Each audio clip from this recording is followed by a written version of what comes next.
Bonjour et bienvenue à cette liturgie de la parole du 5 mai 2021. Deux textes, celui des Actes des Apôtres au chapitre 15 et Saint Jean aussi dans le chapitre 15, le même que dimanche dernier. Dans les Actes des Apôtres, nous assistons au début d'une rencontre houleuse entre la tradition juive et l'accueil des païens. Paul et Barnabé se rendent à Jérusalem pour en discuter. Aussi, dans l'évangile de Saint Jean au chapitre 15, nous revenons sur ce discours de Jésus qui invite ses apôtres à demeurer dans son amour, à demeurer unis à lui. Pourquoi? Parce que sa vie, la vie qu'il reçoit du Père, nous est donnée si on reste en communion avec lui. Sa parole, la foi en lui, nous garde dans cette demeure, cette présence qui nous fait porter du fruit. Tout comme on a besoin de rester unis au Père pour alimenter au profond de nous la vie qui ne finit pas, la vie éternelle, eh bien aussi, il a besoin de nous pour porter du fruit dans le monde où nous sommes. Je vous souhaite une bonne réflexion, une réflexion engageante, une réflexion qui nous aide à demeurer unis avec lui. Bonne méditation, bon partage.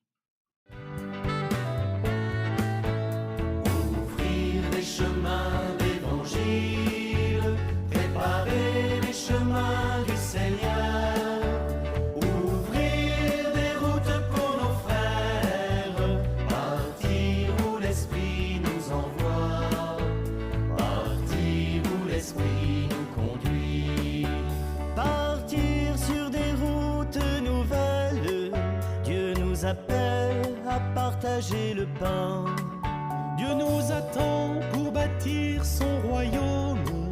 Prêtons nos mains pour être ses témoins.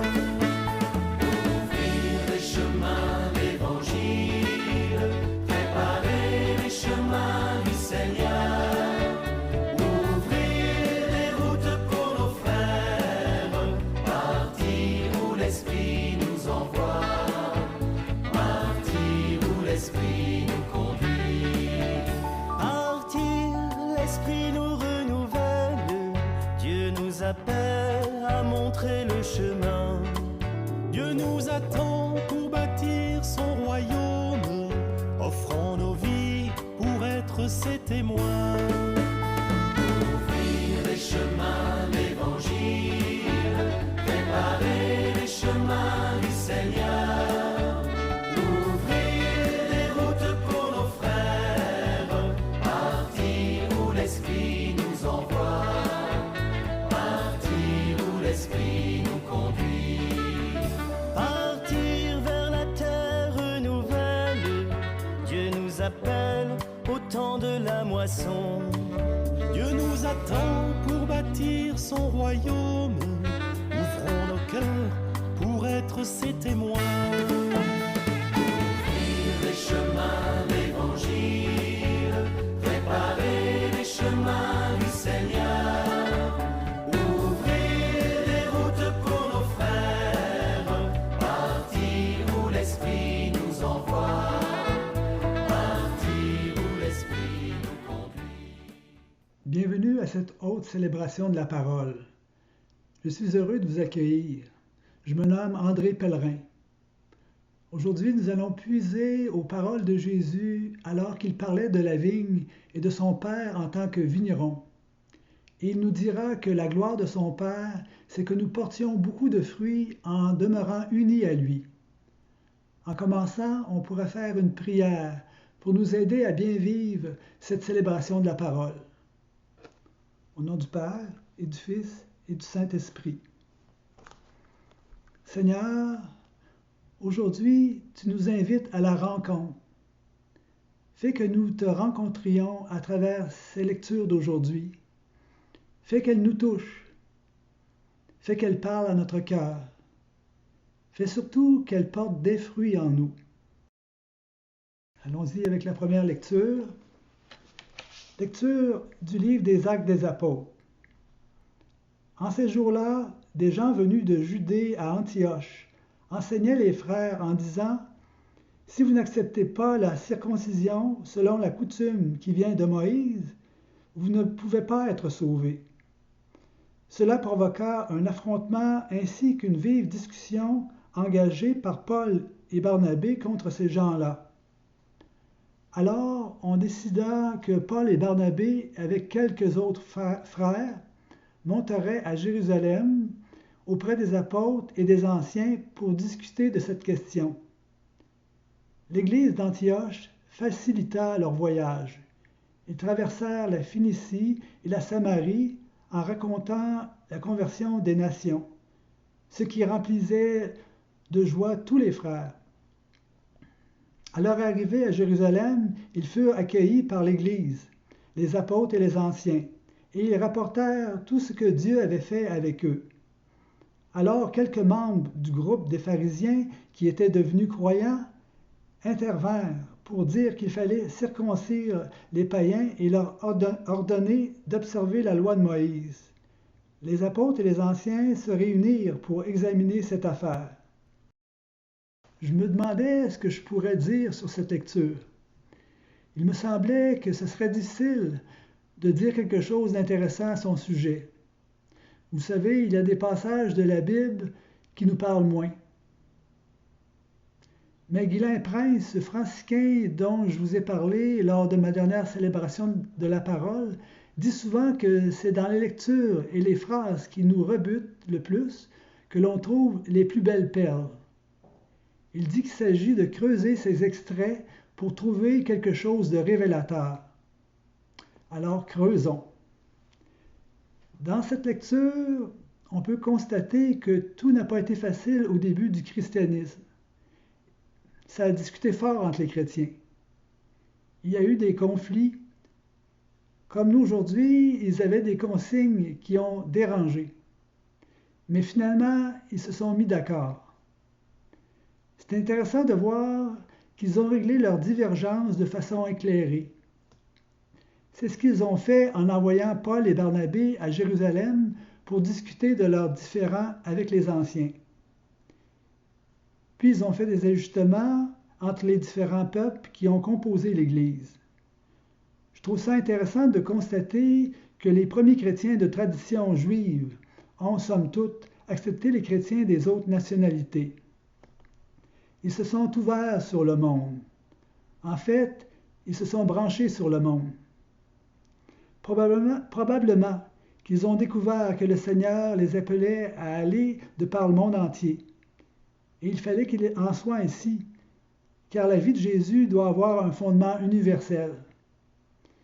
Ce qui est intéressant de constater, c'est que le message de Jésus fait de tous les peuples des frères. En réfléchissant à cette lecture, je me suis dit que c'est spécial comment ce petit groupe de chrétiens des origines ont conquis le monde. Et ils l'ont conquis sans violence. C'est extraordinaire. Ça paraît même impensable et improbable.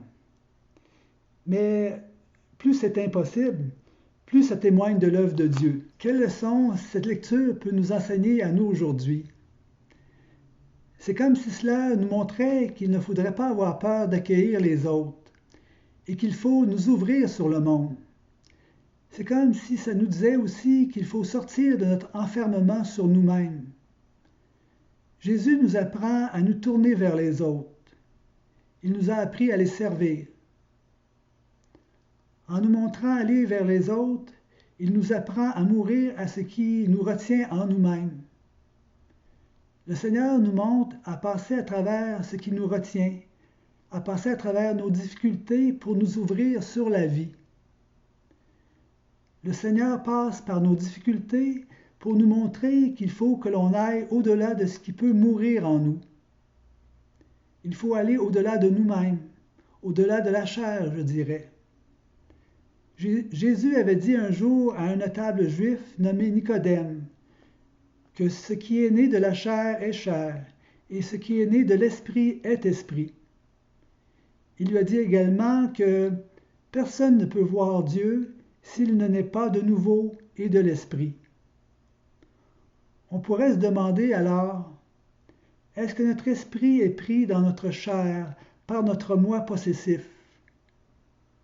On doit apprendre à aller au-delà de nous-mêmes pour apprendre à aller vers le tout autre, vers l'autre avec un A majuscule, vers l'autre qui est Dieu.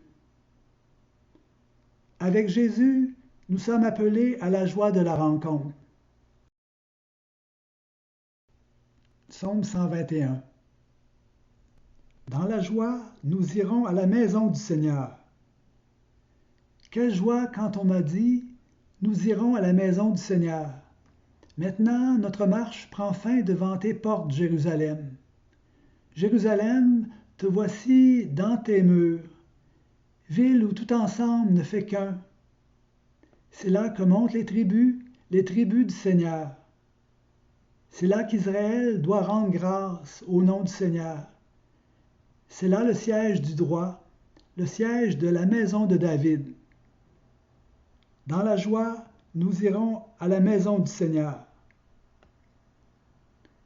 Oui, Seigneur, quelle joie d'aller à ta maison, d'habiter avec toi, de demeurer en ta présence, de demeurer en ton amour. Merci Seigneur de nous donner d'habiter avec toi. Amen.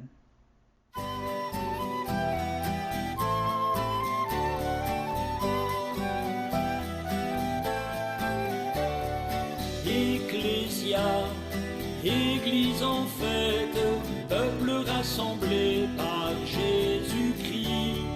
Ecclésia, Église en fête, chante les merveilles de ton Dieu. Un mot de toi, une parole, voici le chant de l'univers. Ensemble pour servir cette parole. Ensemble pour servir cette parole.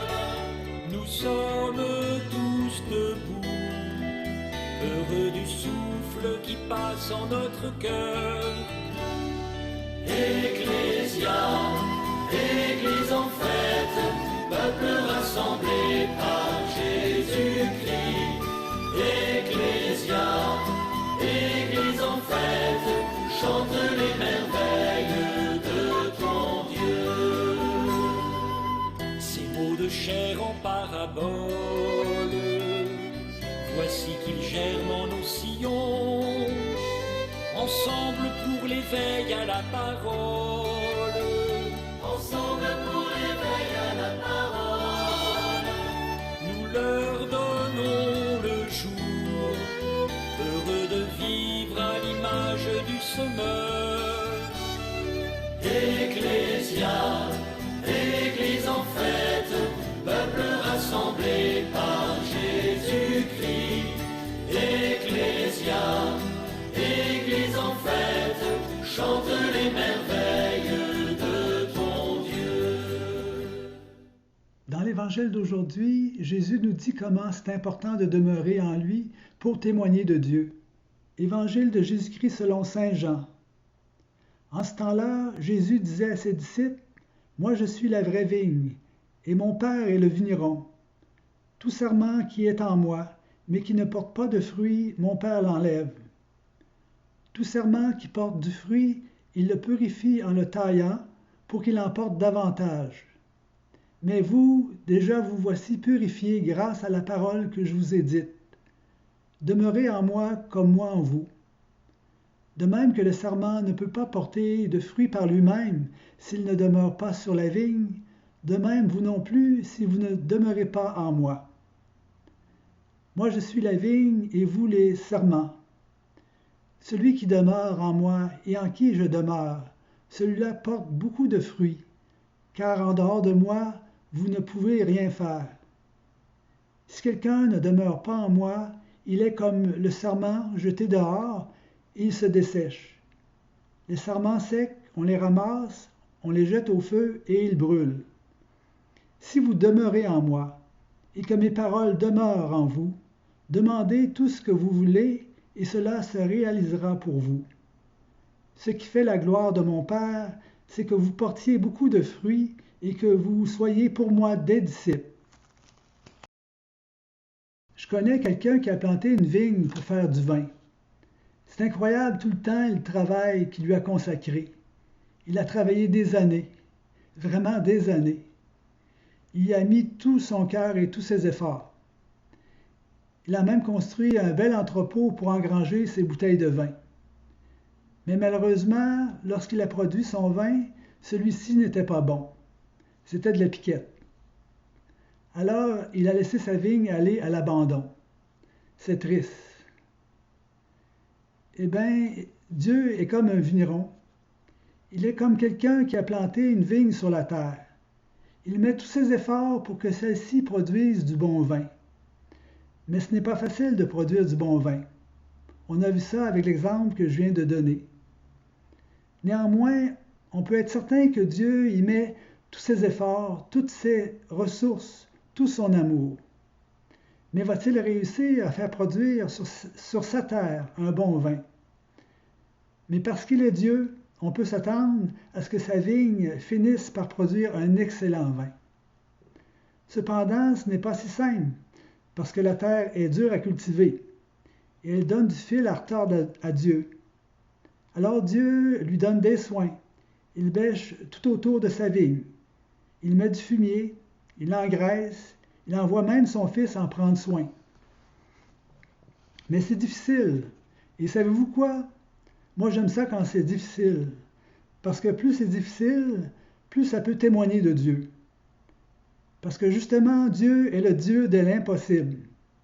Et je me dis que plus les situations sont difficiles et impossibles, plus elles témoignent de Dieu. Pour porter du bon fruit, la vigne a besoin d'être émondée. L'émondage, c'est l'image de toutes nos souffrances, nos misères, nos malheurs et nos morts. Et le Seigneur peut se servir de toutes nos souffrances pour se révéler comme le Dieu de l'impossible et nous faire porter du fruit. Suite aux impasses que la vie nous fait vivre, on serait prêt à penser que notre vie ne donnera rien de bien. On serait prêt à penser que nous ne porterons pas de bons fruits. Mais peut-on penser que Dieu ne ferait pas produire ce qu'il y a de plus beau à ce monde? En fait, il va plus loin que ça.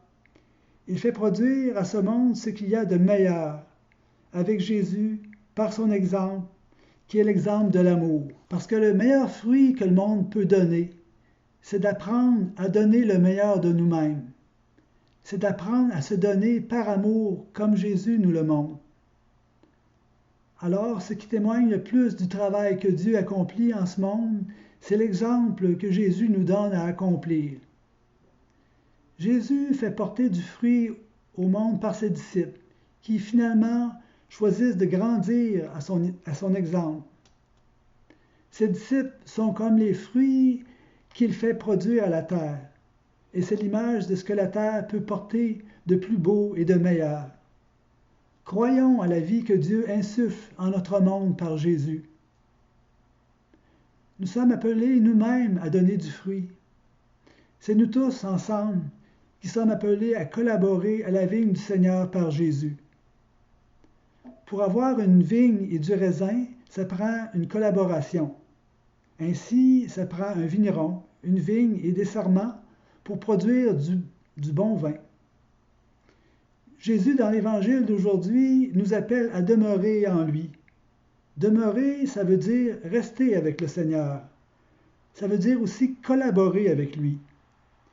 Il veut que l'on reste connecté sur lui comme les branches d'une vigne. Les dernières phrases de l'Évangile sont importantes. Jésus dit que la gloire de son Père, c'est que nous portions beaucoup de fruits en demeurant en lui. La gloire de Dieu, c'est de manifester Dieu, c'est montrer son visage au monde, c'est témoigner de lui. Et quand on porte un bon fruit en son nom, on témoigne de lui. Après que Jésus est ressuscité, il est apparu à ses disciples et il leur a demandé s'ils avaient quelque chose à lui donner à manger. Par ces paroles, c'est comme s'il demandait si le monde a quelque chose qui peut nourrir Dieu. Ce n'est pas rien. C'est toute une commande. Comment pouvons-nous nourrir Dieu? Eh bien, c'est en témoignant de lui alors qu'il nous donne de collaborer avec lui. Ainsi, Lorsque Jésus demande si on a de quoi à lui donner à manger, c'est comme s'il nous disait qu'il a faim et soif, que nous le nourrissions en collaborant à sa mission. Les évangélistes rapportent que lorsque Jésus était sur la croix, il a dit « J'ai soif ». J'aime beaucoup ce qu'a dit Mère Teresa à propos de la soif de Jésus sur la croix. Elle disait qu'il avait soif de notre amour, de notre présence. Elle disait que ce qu'elle faisait par amour pour soulager la misère du monde était fait pour étancher la soif de Jésus, car elle agissait justement à l'image de l'amour de Jésus. Elle collaborait à son amour. Et finalement, on pourrait se demander, qu'est-ce qui peut étancher notre soif à nous? J'aimerais que la joie que Jésus a de nous désaltérer nous envahisse. La joie de Jésus, c'est l'exemple qu'il nous a donné de l'amour. C'est le bonheur que nous partageons et multiplions entre nous comme le bon vin de noces de Cana. C'est l'alliance qui nous unit tous dans l'amour de Jésus. Oui, ce qu'il veut Jésus, c'est demeurer en nous. J'aimerais que vous sentiez sa présence réconfortante comme un bon vin. Le Seigneur nous donne de goûter sa présence. J'aimerais que vous sentiez que Jésus est là pour vous. Ce sera alors la joie de la rencontre. Amen.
que l'on prie pour tous ceux qui cultivent dans leur vie l'espoir que celle-ci puisse porter de bons fruits.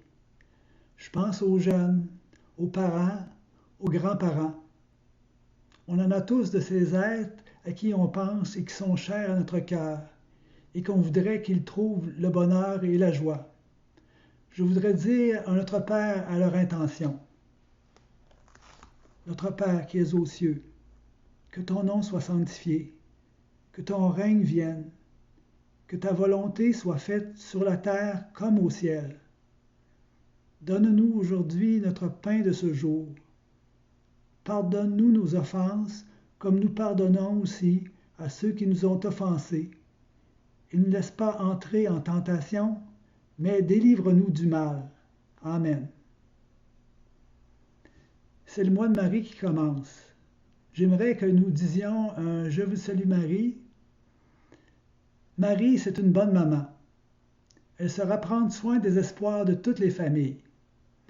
Elle peut nous montrer aussi à demeurer en Jésus, elle par qui Jésus a demeuré parmi nous. Je te salue Marie, comblée de grâce. Le Seigneur est avec toi.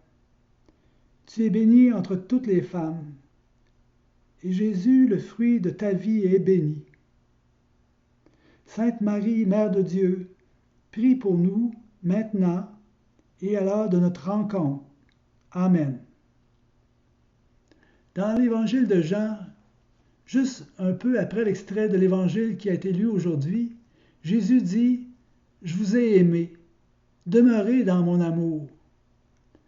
Je vous ai dit cela pour que ma joie soit en vous et que votre joie soit parfaite. Aimez-vous comme je vous ai aimé. » Jésus nous a montré à nous aimer. En lui est la joie de la rencontre. C'est une joie parfaite. Allons joyeux dans la paix et dans la joie du Seigneur.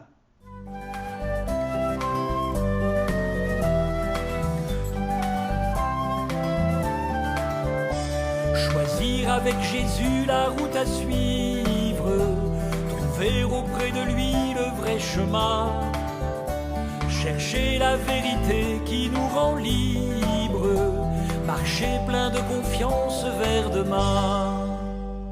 Christ est la vraie vigne dont nous sommes les sarments, la même sève nous anime. Avec lui en vérité, nous porterons des fruits de paix.